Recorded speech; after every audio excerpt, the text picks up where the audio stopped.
When Lucas stepped from the blind eternities, humidity and heat punched him in the gut. The green light lingering in the murky canopy, the rank taste of rotten flesh on the air, the metallic screeches of unseen beasts, the squelch underfoot of the sodden sphagnum. All of these details told him he hadn't arrived in the correct location. For the life of every plane, we will keep watch. How could he do that from here? He wasn't with the rest of the strike team. This wasn't the rendezvous location. The Phyrexians must have employed a new defense against the incoming planeswalkers. They were one step ahead, yet again. He should have known that Jace and the others couldn't be trusted to get a military operation right. When the telepath had tracked him down, Luca had been expecting an attack because of what he'd done on Ikoria and at Strixhaven. He'd been surprised when Jace had recruited him, arguing that Luca's military expertise would be essential to the success of their infiltration mission. Luca had been reluctant, initially, but when Jace told him that Phyrexia threatened Ikoria, he couldn't stand by. He still cared too much about his home for that. So here I am, he muttered to himself, looking around. Wherever that is. Irritated, Luca kicked a sodden lump of turf. It spluttered against a nearby tree. The ground was riddled with water-swollen potholes and thick roots, practically impassable. Pulsing veins transported black oil through the dense undergrowth, and small suckers protruded from the tree trunks, branches sprouting toward sunlight. He craned his head. The networks of branches above looked walkable. Overabundant trees. Putrid. Mechanized vegetation? It had to be that place they'd mentioned. The Hunter Maze? He considered briefly trying to planeswalk back, but given that he'd arrived here unexpectedly, there was no guarantee that he'd end up where he intended. He might land in an even worse situation. No, he'd go high, try to make it back to the others. If I find a creature I can take and dominate, I'll be able to chart my route toward Elish Norn's stronghold. He might still have time to make the rendezvous and get back to the mission. He approached the tree trunk, hand-like leaves curled into fists, cowering from him. He removed his harpoon from the sheath on his left arm. He aimed, slung it upward. The harpoon caught on the branch overhead. The tree quivered, oozing reddish mucus from the wounds. Luca tugged on the rope to make sure it was secure, and braced his feet in grooves on the trunk. He levered himself upward and began to climb. It wasn't much different from scaling the cliffs back home. Whatever others said, New Phyrexia was just another plane. An angry cry pierced the air, startling a flock of creatures from their nest in the tree's hollow. The creatures flapped, chaotic and panicked, their toothed beaks glistening silver, and their wings the wet colour of raw liver. The creatures wheeled toward the source of the cry. Luca cursed. His body, already exhausted from the long climb, shook as he hesitated in place. His hands ached with forming blisters, but he couldn't leave anyone to fight alone in this place. Besides, this might be his opportunity to dominate the local wildlife. Clenching his thighs around the tree, he removed the harpoon from the bough, untangled the rope, and stowed it away. Then he dropped down onto the platform below. The circling, flying creatures gave him a hint as to direction, and he headed that way at a jog, leaping from bough to bough. Excitement flushed the fatigue from his body, turning his tremble into strength, and preparing him for the upcoming battle. On a broad bough, a willowy elf, swinging what looked like a wooden sword, fought alongside a woman dressed in white and gold, whose long sword flowed like water. Luca had seen them before. Nissa, and the woman was called the Wanderer. A twisted construct that seemed to blend the worst parts of machine and organism attacked them. Its 4 legs were fused together at awkward angles, yet the Phyrexian had a lethal grace. The Wanderer, a quick blur of white garb and flashing sword, harried the Phyrexian Hulk back to give Nissa some room to spellcast. Nissa's tattoos glowed a faint green. Her green cloak a swirl around her, she channeled a spell. Metallic leaves quivered, then were plucked from the tree as if by an invisible hand. The leaves whirled in the air and then descended in a tornado at the abomination. The sharp metal edges shredded the creature. Grey-green blood sprayed. But the 2 women hadn't seen the second beast, creeping above them along a branch, ready to pounce. Luca reached out with the eluder, the bond he could forge between himself and another creature. He could feel the beast's mind, metallic bright, with pulpy, underused biological elements.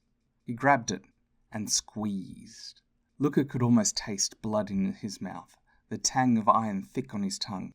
The Phyrexian froze, unable to proceed further. He could feel it rebel against his hold, a thrashing struggle inside his skull.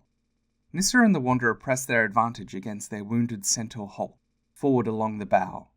It fell, its body draping over the bough and causing the entire tree to shudder. The Wanderer leaped atop its back, bringing her sword down to decapitate the beast. Then, with a strange flicker of light, the Wanderer vanished. Did she planeswalk away? If so, the timing seemed odd. Nissa strode forward. She kicked the centaur hulk. It slid from the bough and started its crashing descent to the forest floor below. She cleaned her blade on her cloak and sheathed it. Don't get too comfortable. Luca strode toward her. I subdued a second looking to ambush you from above. Thanks. Nissa turned. Her expression changed. Luca. Luca nodded up at the centaur hulk above them. It eased itself from the higher bough onto their platform, gentle enough that the branch underfoot did not even bob. It intended to strip the meat from your bones. I don't even know how we ended up here, Nissa said. I plan on finding the surface, Luca said. Once we're higher, we'll be able to get our bearings and plot a route to Elish Norn's stronghold. And how do you plan to navigate this maze? Luca nodded at the Phyrexian monstrosity. It had given in to him utterly. He should have known that dominating a half-mechanical creature would be easy. It didn't have the same survival instinct or sense of self that an animal would. It was a mere construct. You're bonded with it? Nissa asked. She didn't seem happy that he'd saved her life. She eyed him with distrust and concern. He knew this look. He hated it. He'd gotten that look the first time he'd ever bonded with a monster. It can guide and protect us until we reach the top. I don't think it's a good idea for you to bond with a Phyrexian, Nissa said flatly. Let's destroy it. I've fought monsters my entire life. Now frustrated, Luca turned away from her. I can handle it. Nissa didn't say a word, which was telling enough. I promise you, Luca said, if I get so much as a stomachache, I'll end the creature. Nissa stared at him, uncertainly. Then she looked around herself at the hunter maze. He imagined she was gauging her ability to survive alone, without him, and finding herself lacking. Finally, she sighed. I don't like this, Nissa said. I'm good for my word, he said, irritated. Nissa nodded. Let's find the best route out of here. Luca plunged his mind into the centaur hulk's consciousness. Its thoughts were jumbled, hard and bright with anger, thick and slimy with shrewdness. He sensed the shape of the thing's territory and frequently travelled paths. Ah, he said with a sigh of soul-deep satisfaction. We go up, of course. Nissa seemed annoyed. I could have told you that. Up was easier said than done in the hunter maze. First, to get to a scalable tree, Luca and Nissa had to cross a cavernous gap between the monolithic boughs. Luckily, and as Luca had expected, the Phyrexian became useful. First, he forced it to stretch its massive body between the gaps in the branches. He and Nissa walked across the centaur hulk like a bridge. He could feel its flesh shift between his feet as it breathed. Nissa's feet felt like a sharp little patter along its spine. Did she want him to feel her boots digging in? When they reached the clearest route up, a limbless tree with a few hiding spaces for ambush predators, Luca boarded the centaur hulk. He extended his hand to Nissa. She ignored it and scrambled into place, clenching her legs around the centaur hulk's body like it was a horse. It irritated him. Even the smell of her, lemon bright, bothered him. What? Had she washed her long dark hair in citrus water as preparation for battle? But one did not choose their allies.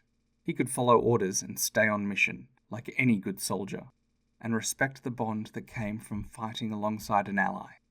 With a flick of his mind, he urged the centaur hulk up the tree. He hardly even needed to guide it. It leaped upwards in jumps, the extra joints in its limbs giving it a rocking, lurching motion. He couldn't brace himself against it, nor could he move with it. Nissa seemed uncomfortable. He craned his head, glimpsing a gap between the boughs with his doubled vision, half his own and half the Phyrexians. "Brace yourself." Braced. The Phyrexian centaur hulk jumped. Freefall's momentary freedom plunged through Luca, and they all lurched forward together as it landed. The impact rattled up Luca's spine. The centaur hulk swung forward to a platform that jutted from an otherwise limbless tree. The platform looked like a metal bracket fungus, coated with glowing patches of green lichen-like lamina. The centaur hulk plunged its razor-sharp forelimbs into the tree and began its ascent. Luca leaned forward, pressing his centre of gravity close to the centaur hulk's back. He could feel every part of the beast, straining as it climbed, its organic heart pounding with fervour, its metallic joints creaking from Luca and Nissa's combined weight. Nissa clung to Luca, her thin arm looped around his waist, her cheek to his back. It was only her feet, he decided, that bothered him. Her pointed heels dug into the centaur hulk's body, and he could feel their echo on his own ribs. He hadn't always been as tall, as strong as he was now. Once before it hit his growth in adolescence, a group of older boys had cornered him. Already he'd known he was different, although he hadn't understood how. On some level, the other boys had sensed it, an invisible barrier that prevented him from being one of them. They'd cornered him, 5-1. He decided to retreat, but they'd tripped him. He'd had to choose while curled up against the blows raining down, head or ribs. He'd wrapped his arms over his skull, and he'd endured. He'd shown them later, of course. They'd regretted it. He wanted Nissa to stop. Stop digging her heels in. Stop! He knew she had to hold on. Of course she did. They weren't his ribs. He said nothing. The hunter maze seemed to murmur around him as if an invisible wind stirred its boughs, but no breath of air troubled the hairs along the nape of his neck. Spores drifted down, glowing green in swirling motes. Small eyeballs, bulging like knots in the wood, rolled themselves open to watch Luca and Nissa pass. Fern-like foliage unfurled its blades as if longing for his blood. Small metallic crab-like creatures scuttled between oily pools. He could feel its interconnectedness. The Phyrexians that ambulated through, connected to the hunter maze with metallic vines. Now, that would be something, wouldn't it? To dominate an entire ecosystem. Imagine the power. A flash of white light. "Watch out!" the wanderer shouted. She'd blinked into existence on a tree across from them, and now clung onto its girth in a bear hug to keep herself from falling. Luca searched for the danger. Leathery wings snapped open near his head. A Phyrexian monstrosity swooped downward, reaching toward Nissa's face with its oil-dripping claws. Nissa gripped him hard with one arm and reached for her sword with her free hand. Luca tried to twist, to fend the creature off, but it was directly behind him. He couldn't hold on to the hulk and fight at the same time. The monstrosity swung around, attacking the arm that Nissa gripped him with, ripping at her so that she couldn't draw her blade. Luca reached toward the Phyrexian centaur hulk with his mind, commanding it to secure me. It did, but not in the way he intended. Viney wires sprouted from its torso, plunging through his skin and wriggling through his gut to wrap around his spine. It should have hurt. It didn't. This isn't what I meant. Each fibre left a cooling numbness behind it. Luca felt one with it. His spine cradled, his bones held. He twisted, his arms now free. He drew his harpoon. He slung it at the attacker. His harpoon pinned the surprised Phyrexian monstrosity to a tree. Oily blood splayed across his face. He tugged the harpoon free, reeling it back in. The body tumbled to the ground. The liver-coloured scavengers dove after the falling corpse with happy cries. Only the fittest deserved to survive. The wanderer watched Luca from her own tree. "I'm useless over here," she muttered, and then with another flicker, Plains walked away. Nissa stared at him in horror, her green eyes wide. She had blood on her face. Did she have a head wound? Sometimes even shallow cuts to the scalp could bleed profusely, looking worse than they were. But if she had severe head trauma, she wouldn't be able to fight. He needed to know if he could count on her. He reached down to push her hair back. She recoiled instinctively and began to fall. He seized her. Her extra weight caused the centaur hulk to tighten its internal ties on him. It had rooted inside him. Nissa stopped struggling. She searched their environment as if looking for a location where she could disembark, but there was nothing. Only the slick metal trunk and a long drop down. She could either hang on or give up and planeswalk away. She hung on. Her lips grew taut with a frown. The Centaur Hulk, and his bond with it, had saved them both. He and Nissa had reached a high point in the Hunter Maze's canopy. The light gear was brighter, a hotter and richer yellow, like butter on his tongue. The tree the Phyrexian was scaling had narrowed, now thin enough that it trembled under their weight. You deserve power. You are strong. Here strength is rewarded. The weak are culled. He didn't know whether it was obvious to Nissa as it was to him, but now they'd reached a height that they needed to move parallel to the ground again, perhaps even until they'd reached the forest's edge. The intertwining branches, gnarled as wood but made of metal and flesh, formed a network of roads that life travelled upon. Leaves glimmered, fist-sized stomata opening and closing as the trees breathed. Berries large as severed heads dangled in branches. Flowers, intestine pink and rank as a butcher's shop, dripped black oil. He hadn't noticed how beautiful it all was until now. The Centaur Hulk leaped from their tree to the next, landing hard on another bracket mushroom platform. Looker ordered it to withdraw its tendrils. It did so without protest. He disembarked. Nissa eyed his stomach, but there was no sign the Phyrexian had ever been inside him, except for a few tears in his shirt, which could have come from anything. Not even one drop of blood marred the fabric.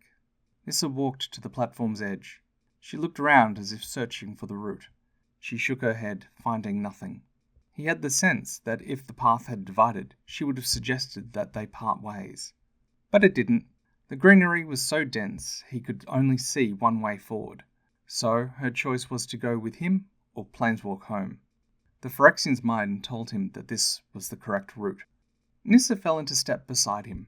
She only twined her fingers together and stretched them, now gazing upward. I still can't see the exit. It's there. He could feel the sun's life-giving warmth along his back. Really, when you thought about it, these trees were perfect organisms, so large and strong, with so little to sustain them. You were like that too. You've always taken what you've been given. You've made the best of what you had. The path led to a sphincter-like opening. It lay open, panting in the dimness. Come on. He headed into it. Wait! Nissa pursued him, and then stopped. The opening suckered shut behind them. Nissa pivoted toward him. She gave him a suspicious once-over, but said nothing. He resumed walking. The Phyrexian Centaur Hulk trotted ahead, obedient. The passage's smell reminded him of a battlefield, the stink of blood and emptied bowels. The dim walls around him glowed with the lamina's sickly green light, and the passage's fronded surface waved them forward, like the cilia inside a gut. Nissa followed him, reluctant. She was so ready to criticize him, but it wasn't like she had a better plan. He was the one who'd gotten them both this far, practically dragging her dead weight. He didn't even know why Nissa had chosen to participate in this attack. The less deserving should perish to make way for those who are smarter and more ruthless. He'd always believed in meritocracy, excellence, skill, training, talent. That's how he'd risen to captaincy of the specials. A motion between his shirt and his skin caught his attention.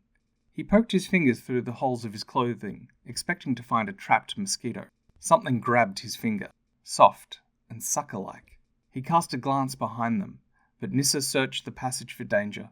She wasn't looking at him. He peeked through a hole in his shirt. Some Phyrexian rootlets had remained inside him. Now they kissed his fingers like sea anemones. What if you never felt pain or fear? What if you only ever felt certainty and belonging, the knowledge that what you do is right, because you're the one who's doing it? What is it? Nissa asked. Looker pulled his fingers back guiltily. He'd told her that he would back down if he experienced any physical changes as a result of his bond with the Phyrexian abomination. But those delicate tendrils, pulsing at his fingertips wetly, didn't hurt. He felt healthier, stronger, more confident, more like himself than he'd ever felt in a long time. He smiled at Nissa. I think you bruised my ribs during the climb, he said, holding on to me so tight. Scared, were you? Nissa frowned. Are you sure we're going the right way? Very. Around him the walls sighed in satisfaction. He headed in deeper toward the sound. Did Nissa hear it too? He thought maybe that he heard voices. Not whispers, but murmurs. Perhaps they were headed toward a group of fellow planeswalkers, also separated during the initial attack. But more likely, he guessed, they walked towards the enemy. He would have thought that after the climb, after several fights, he would have been achy, but he wasn't. His knees did feel different, as did the joints of his hips. Likely they'd reformed themselves into a stronger, more efficient shape. There is strength in change, and power in flexibility. Only winning matters. A swarm of leech-like creatures emerged from the cilia around them, their bodies razor-sharp and glistening with teeth. They seethed towards Luca with surprising speed. The Phyrexian centaur hulk lunged into action, squashing the pulpy creatures. The Wanderer flickered into existence beside them. For a split second, she seemed confused, but then launched herself into action, drawing her blade and slicing through the creatures in long, devastating arcs. Out of one danger, into another, she muttered. Nissa chopped through the creatures with her own sword, and kicked them away before they could scramble up her legs. Luca didn't even draw his harpoon. It wouldn't have been effective against creatures as insubstantial as these. They were so small he could grab them and rip them in two. His hands, his fingers, felt sharp, metallic. He couldn't remember when that change had occurred, but it must have been recent. He could slice the swarming creatures open with his fingernails, scattering pearls of purple guts to the ground. But they kept coming. The ground beneath them heaved awake, and he realized they'd walked into the mother creature, lodged on the floor of the passage. Her babies buried in her flesh like pustules. The floor contorted again, teeth emerging, multiple mouths opening at his feet. The Wanderer yelped and sprinted out of the beast's mouth. Nissa grabbed his hand and pulled Luca forward. The two leapt out of the beast's maw onto the flattered, drier, and more metallic floor ahead. Behind them, the mother beast curled upward and around the Phyrexian centaur hulk to engulf it. Its anguished, furious pain roared through Luca. How could he have ever thought that this creature was mechanical, emotionless? No, it had been subdued, lying in wait, evaluating him. He ran forward. "Don't," Nissa said. "Just leave it!" But strength like he'd never known before coursed through him, and he sprang forward in a leap that defied gravity, propelling himself into the creature's central maw. These changes don't seem so bad, Nissa. They're useful, more than anything. His fingernails, gleaming like metal, were so sharp. His hands were so sharp. He sliced right through the mother monstrosity. He pulled apart a lip of flesh and freed his Phyrexian. The entrapping creature split in two, shuddered with its gooey death throes. Its arterial spurts slowed as it died. Its children scattered and fled. The Phyrexian centaur hulk staggered forward and lay down, prostrate with gratitude at Luca's feet. The Wanderer had cut a strip of white fabric from her clothes to bind a wound in Nissa's forearm. One of the leech-like creatures must have removed a chunk of flesh. "Are you strong enough to continue?" He tried to be sympathetic. "Only survivors deserve to live. The strong have the right to slay the weak. The duty." "We should planeswalk out of here," Nissa said. "We've almost reached the maze's center," Luca said. Nissa gave him a hard look. "We are trying to get out. To the surface." Luca frowned. He couldn't remember when his goals had changed. Had they changed? He felt like he'd been headed in this direction all along. He pondered this, staring down at his arms and hands. The problem, of course, with sticking his hands into the creatures to fight them, was that he'd gotten bite marks all over him. He hadn't noticed at the time, but they didn't hurt now. They'd already started to scab, thick blackish crust forming over each wound. "What do you think?" Luca asked the Wanderer, finally. "Have you been in contact with the other planeswalkers? Should we retreat?" The Wanderer hesitated, then shook her head. "I've seen a lot of this plane, as I've tried to remain stable. One of the things I saw was Vorinclex." Luca picked at a scab. When it came away, underneath he saw wriggling, maggot-like motion. Beneath that, his ulna glistened, metallic, a bone-deep wound. He marvelled, and it didn't even hurt. "Vorinclex," Nissa repeated. "Yes," the Wanderer said. "We're close. You're close. What's more, I think Vorinclex has recovered from his journey to Kaldheim. We need to take him down before he hurts anyone else." "That's not what we're here to do," Nissa said. "We should get back to the others." For once, Luca agreed with her. It's off mission. It's an opportunity, the Wanderer said. Then, in a flash of white light, she planeswalked involuntarily away.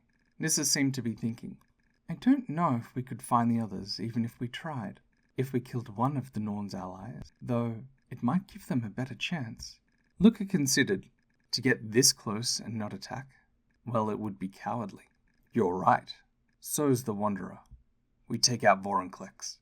Nissa scrutinized him as if gauging his worth as an ally. Which way? It got easier as they approached the center of the maze. Either it was unguarded, or something greater and more predatory had devoured the smaller monstrosities. The thick susurrus of voices, all unintelligible, was so loud that it made thought impossible. Luca had to wonder why Nissa didn't show any signs of disturbance. Perhaps she was tougher than he'd thought. The cilia lining the maze walls all waved as if an invisible current pulled them toward the center medallion. In Vorinclex's chamber, the cilia grew thicker and longer and paler, and glistening yellowy white, and the floor depressed into a cavernous hole that resembled a starfish's mouth. He heard a metal clash, the unmistakable sound of blade on blade, followed by the harsh slide of a parry. Then he saw them. Vorinclex fought a Phyrexian elf beneath the monstrous skulls that hung from the ceiling. The elf seemed fused with copper metal plates and needed no sword. Her arm was a blade. Glissa. That was her name. He'd met her briefly. Vorinclex towered over her, 12 feet of metal, bone, and weeping flesh. He brought his muscular arms down onto Glissa, as if trying to pin her to the floor with his massive talons. Glissa spun aside with an echoing laugh, the writhing copper cords of her hair flowing behind her. Luca couldn't tell if they battled or if they played. Glissa flanked Vorinclex, bringing her bladed arm down across his furred shoulders, and Vorinclex met her, parrying her blow again. Luca had never seen such a joyous expression of combat.